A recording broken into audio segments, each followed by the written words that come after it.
via the Cowherd Global Satellite Network. We don't agree on much, but I'm going to throw this out.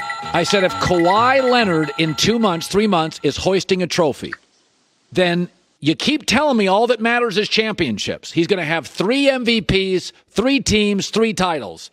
I think you can make the argument he has surpassed Kevin Durant as an all-time player. Nick Wright said I'm nuts. Am I?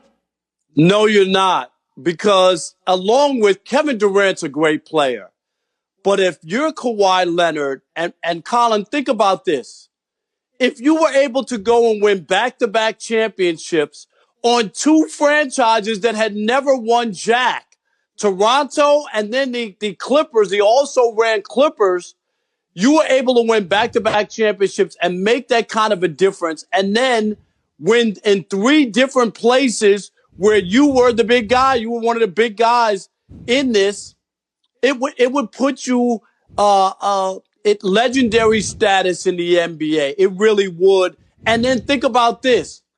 You spurned LeBron. You didn't go to the Lakers, and you went to L.A. and you won in LeBron's house. You won in the Staples Center in L.A. This is what's supposed to be LeBron's time in L.A. Oh, yeah, this would be huge if he wins a championship. It's interesting. I said everybody considers LeBron's low point the decision. But I can argue when he went to Miami, he upgraded owner, GM, coach, and star player. I thought his biggest mistake was leaving Miami to go to Cleveland, which is a downgrade in coach, in GM, in roster, in owner.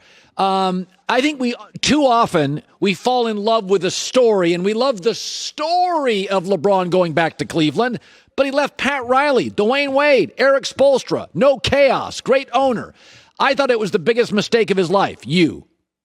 I think L.A. will be if he doesn't win a championship here, Colin, to be honest, because all the players who are great players have come here and been able to win a championship in Los Angeles. And if he comes up 0 for 4 years here, and if it's more disappointment, and again, the Clippers are now the big basketball team in town, to me, that looks bad. The thing about Miami, you're right about all those about all those pieces that went along.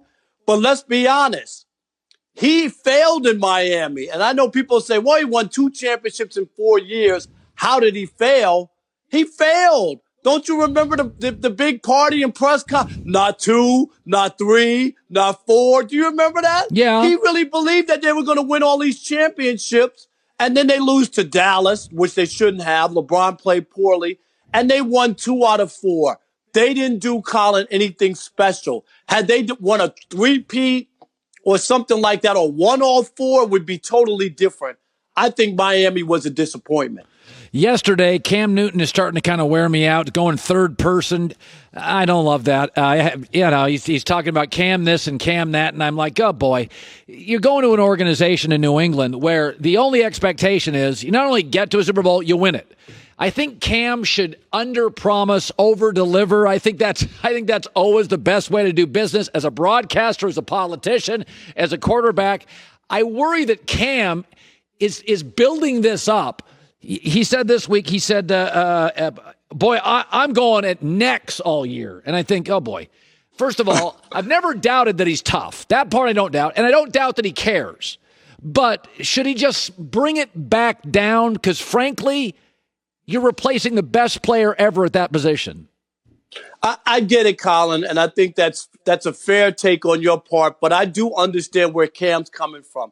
He's a former National Football League MVP. Remember that year. He threw 35 touchdowns, ran for another 10, got to the Super Bowl. His team was 15-1. This is not a guy who has played poorly because he was healthy and just didn't perform. He was banged up. He was hurt. And he's young. People are parading that Tom Brady's going to take the Tampa Bay Bucks to the Super Bowl. And Tom Brady's 45 years old. And Tom Brady's still having sodium-free bacon and decaf coffee for breakfast. I mean, so Cam is looking at it going, what? I'm 31 years old. I'm not old by any stretch of the imagination. He's a big, strong guy. He feels good. And you know what? Everybody's dogged him out like he's terrible and he can't play. I see why he's pushing back. Oh. And you know what, Colin?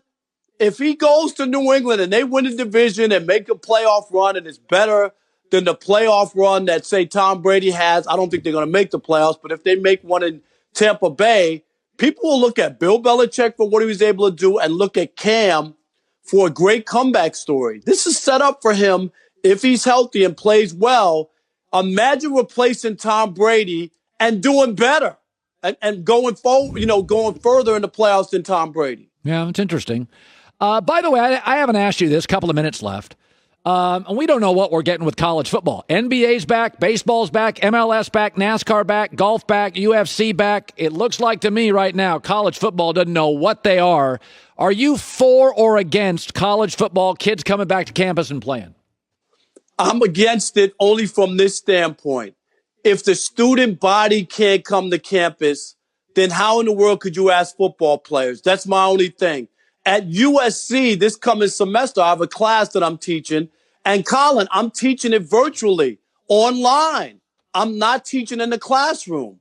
So the kids are a part of the university. If the kids aren't in class, staying in the dorms and going to school, how in the world could you ask football players to come to college and play as if they're independent of the student body? I don't think that's right. Yeah, it's a good take. I like that. Rob Parker, by the way, how much did that suit cost? You got to ask because you are. Only a couple of $100, but this is a beauty right here. Fits like a glove, Colin. I can see you in this. Pink is not necessarily my best color. I think it looks very good on you. You're also a sports writer as long as a TV personality and a college professor. So you look good in jackets. You are teaching America's youth. You should be in a jacket. I should. This is the way you adults dress, okay? Good seeing you, my friend. Always. Thanks, Colin. Hey, Joy. Download the all-new Fox Sports app now. Hi, everybody. Thanks for watching. Subscribe here to get the latest from the show. Also, be sure to check out more of the best clips from The Herd or go watch a few segments from other shows on FS1.